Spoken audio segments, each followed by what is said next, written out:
get the best of everything. Education, building, so 18th forth. Name it. dynasty. One of the ruler of the country in Egypt at the time, his name was Tutmosis the First, a very great warrior of the country. He had a very good power to have a very good army that he started to have a little bit of the empire of Egypt. This person, Tutmosis the First, he had two kids, Hatshepsut and Tutmosis the Second. Tutmosis the Second, he knew one way or another he's going to be the crown prince of the country. So he was spoiled. But Hatshepsut, she was one of those girls of what we call her the daddy daughter girl. Wherever he goes to, she's with him. Go for hunting trips with him. Go for the wars with him. So she was very attached to her father. Princess. Princess, my daughter, Yes. Zainab. So to cut the long story short, when Moses the first passed away, who's going to rule the country? His son, the crown prince, Moses the second. But in ancient Egypt, in order to rule the country, you have to be married to an official royal blood woman. So who he married to? His sister, Hatshepsut. He knew nothing about the country because he was spoiled and spending all of his money and time, He's a enjoy his playboy. life to the maximum. When they married, she was officially ruling the country behind the scene, but she gave him the credit in front of everyone that he's the ruler, which was a great thing of her to do that. They ruled the country together. This part of the life of Egypt, the lifespan for the people, it was very short, between 40 to 50 years old. Tutmosis the first, he died at the age of 45. His son Tutmosis the second ruled the country. When they both gets married with his sister Hatshepsut, all what they have are two daughters. They never get boys, which is going to be a problem in the future because who's going to run the country when the father died, which is the Tutmosis the second. They tried hard to get any more kids, no more, so that was forcing Tutmosis the second to remarry another woman, official wife. In ancient Egypt, they can have 3 official wives. He gets married to another woman where he had a boy finally. The boy, his name was Tutmosis the third. Now, everything is good. Tutmosis the third is being trained to become the crown prince of the country. Tutmosis the second passed away at the age of 45. How old was the boy, Tutmosis the third, when his father passed away? 4 years old. 4 years old cannot rule the country because the mentality of ancient Egypt, they could accept people to rule the country at the age of 8 or 9 or 9, like King Tut. But 4 years old is too early. This is the problem now. Who's going to rule the country? What happened? Hatshepsut, she offered voluntarily that she can rule the country on his behalf until the boy grown up, and then she will pass the throne of the country to him. The monks and the high priest of Egypt, they accepted the idea and the voluntarily offer because they have no other choice. She started to rule the country. She started to prepare the country. What about the little boy? The little boy has been sent over to the Karnak temple. What for? To train him and to prepare him to be the ruler of the country. Yesterday I told you the Karnak temple is a university more than it is the worship place for the elite people, for the royal family. The 4 years or the 5 years where they were preparing the little boy to rule the country, Hatshepsut was showing her best to the country, making every possible way to make this country the best part of its life. Now it's the time for the boy to rule the country. He's still a boy, a little boy. This is Hatshepsut was really hard for her to get into this moment when she said to the monks, can I continue to rule the country? Sorry lady, we cannot accept women to rule the country. Please, yes, no, no way ma'am. Keep nagging until they really get bother of women nagging. So they said, okay, we can now have a compromise. What we can do, build a temple dedicated to Hathor, the cow-head god, the most beloved goddess in Egypt. And inside this temple, you built a room called Mamizi. Remember this word Mamizi, it's a Greek word, because we're gonna use this a lot for the next part of the tour of the Greco-Roman temples. Mamizi means the rebirth divine room. And we're gonna make a story inside this room, and the power of Hathor, it will transgender you from a female to a male. And you will get there, after you build this temple, you come out, from this room wearing a military dress, act like a man, have a false beard, and we will tell the people of Egypt that the power of Hadar made you to become a male, and now he can rule the country of Egypt. This has happened. This has all been written on the walls of the Mamizi. So she built the temple. She made this temple beautiful, carved in the mountain, as you can see. She came out. Everyone, do you think that Egyptian people buy this story? No, of course not. But as long as the high priest and the monks said so, okay, enjoy.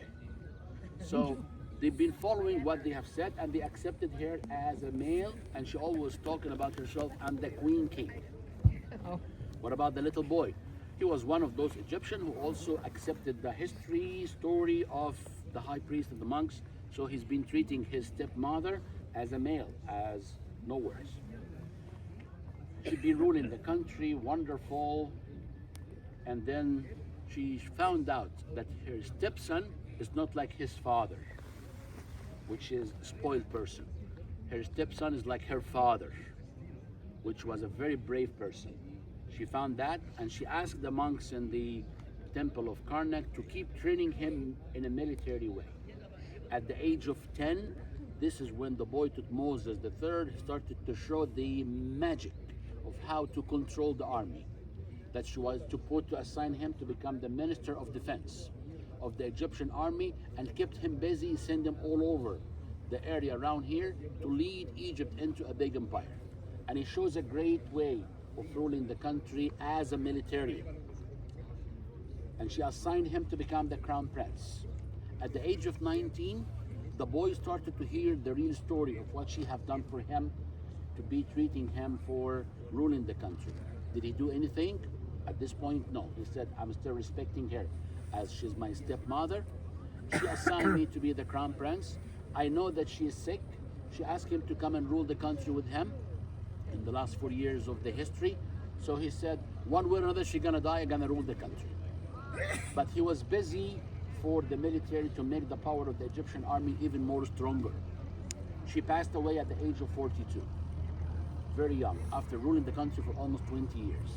What happened afterwards? Now the boy have to be the king. In order to become a king, he have to be married to a royal blood woman. So who he married to?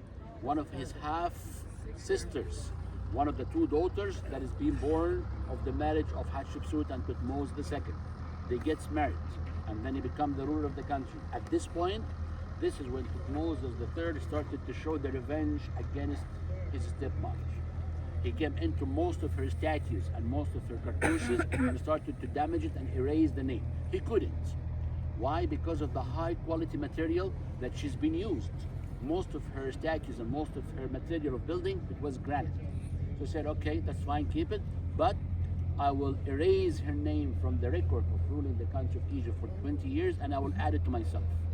Ended up that he ruled the country for 22, and he added 20 years of his stepmother, and he made himself as the ruler of the country of Egypt for 42 years.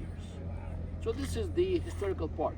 And of course, the engineer that she assigned to make the design of her temple dedicated to Hadar, for making it to become the temple to become a ruler of the country, which is afterwards it became the temple of her mummification temple.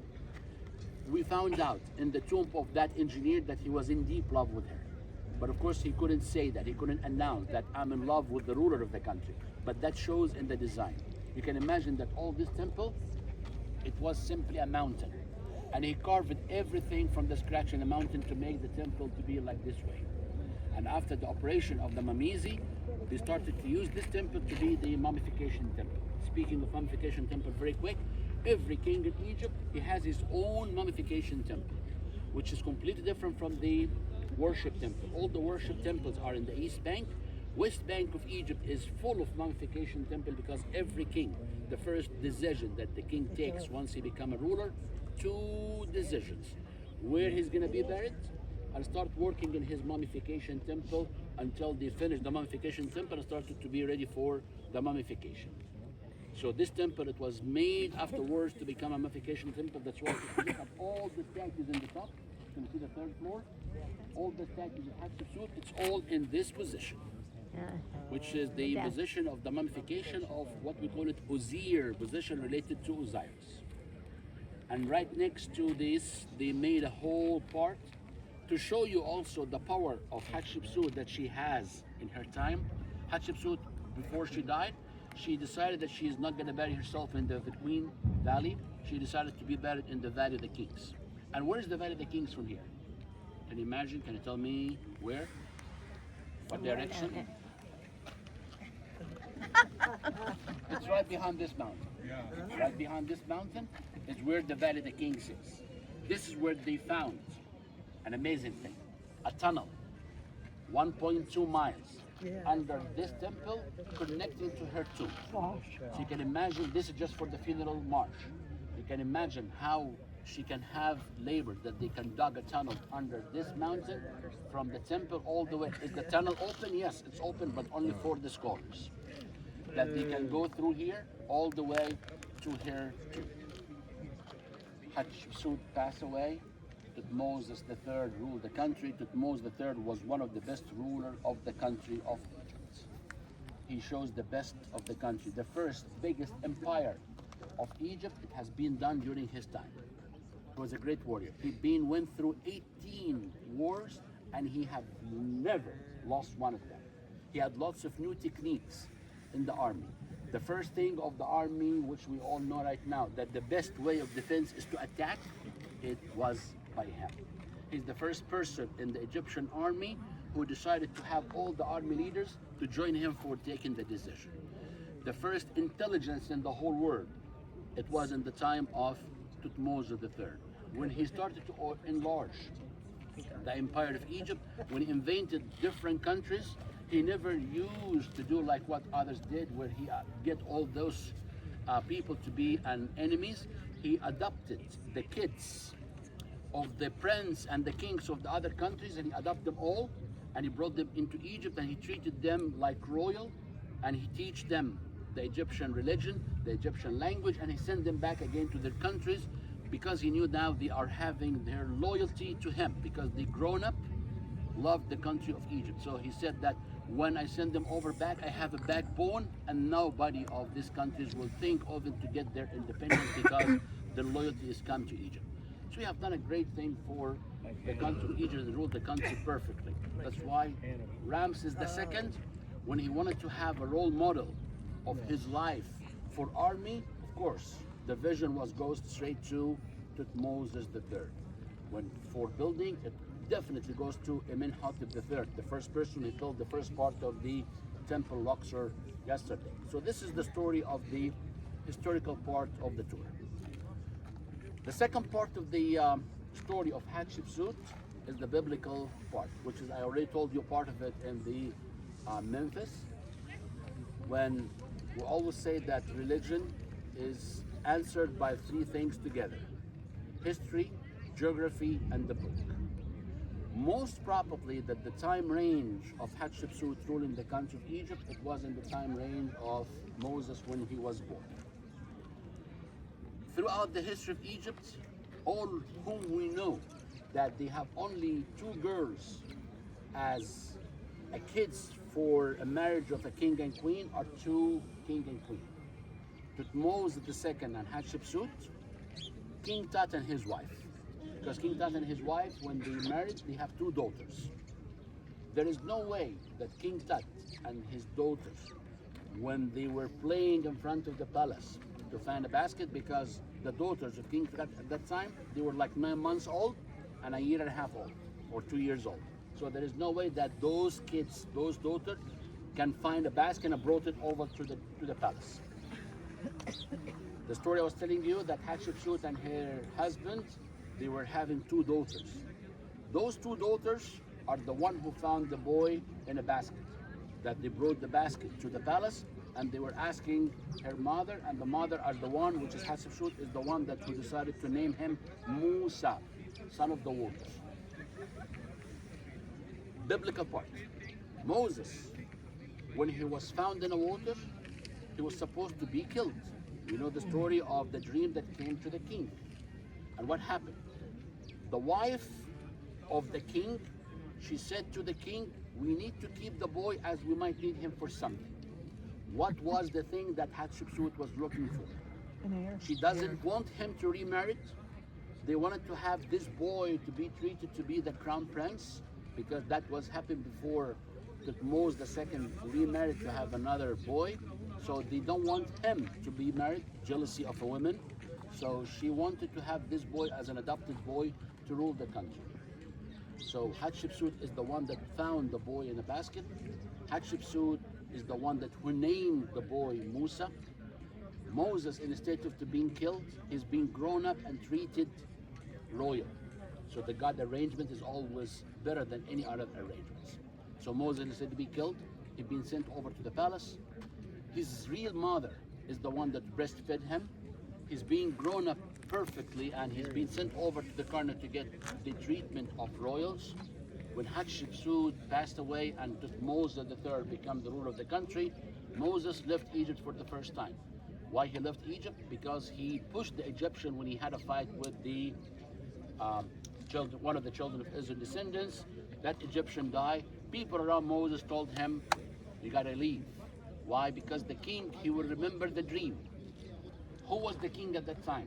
Thutmose III. The person that has no mercy, the person that he worried about his country, the person that he thought and remembered the dream that his father had, which is one of the children of Israel will be ruling the country. So he said, this guy, he never think of it, but the people around Moses are the one who told him, you better leave, because this king is a strong king, he has no mercy. That's why Moses, for the first time, he left Egypt, from Egypt to a place that the country, that the king has no control. The control of the country of Egypt during the time of the ancient Egyptian is Kemet, the black land. So Moses has to go for a place that the king has no control. He went to Deshret, the red land, which is the desert. That's why he went to Midian. He went to Midian, he met with the prince of Midian and Jethro, and then he met his daughter, and we're gonna complete the story of this when we go to St. Catherine. We're gonna go in the place where Moses met his wife at the well. So this has happened over there. Moses got the word from the Lord, go back to the land of Goshen and gather all the children of Israel to go for the trip, which is known by the Exodus. So this is the both stories of Hatshepsut and how Hatshepsut is important for what she have done in the history of Egypt. Yes, ma'am. Yes, maybe I missed it. In the Bible it says that Moses fled because he had killed an overseer. Did you say that? No, he said that. Okay, He said it. He said it. Didn't say in those exact words, but that's what he said. Yeah. Thank you. He said it. Yes, sir. So whenever Moses does come back, would it mean that Moses was probably dead? Okay, this is a very good question, because this is again the question always comes: who is the king of the Exodus? This is not the right question to ask. The best question to ask is who are the Yes. kings during the time of Moses? Because Moses have lived 120 years. Between 3 to 4 kings. One was during his born. One when he left Egypt for the first time after he killed the Egyptians. 1 or 2 when he came back. So Thutmose III was during when he pushed and he left Egypt for the first time, go all the way. When he came back, it's a complete different period of Egypt, a complete different dynasty. Now we're talking dynasty number 19. That's why most of the scholars, they think that when Moses came back and took and gathered all the children of Israel and went over, it was during the time of either Ramses II or his son Merimbitah. Because when Moses left Egypt for the Exodus, 40 years out of it, he was been wandering around.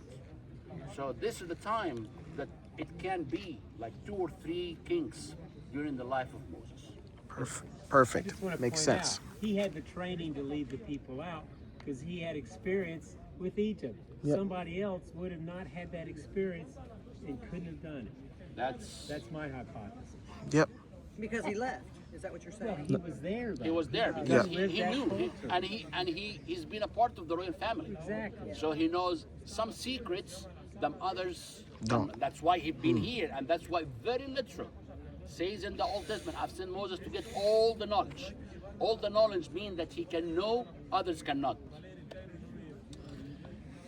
We still 9:30 there. We still have like an hour. Is this enough? Yes. You can make it shorter if you want. It's a very, very ancient Egyptian temple. You go through, there used to be an avenue of the Sphinx. There are only 2 Sphinx left. Going all the way up, that will be leading all the way to the Hall of the Holiness.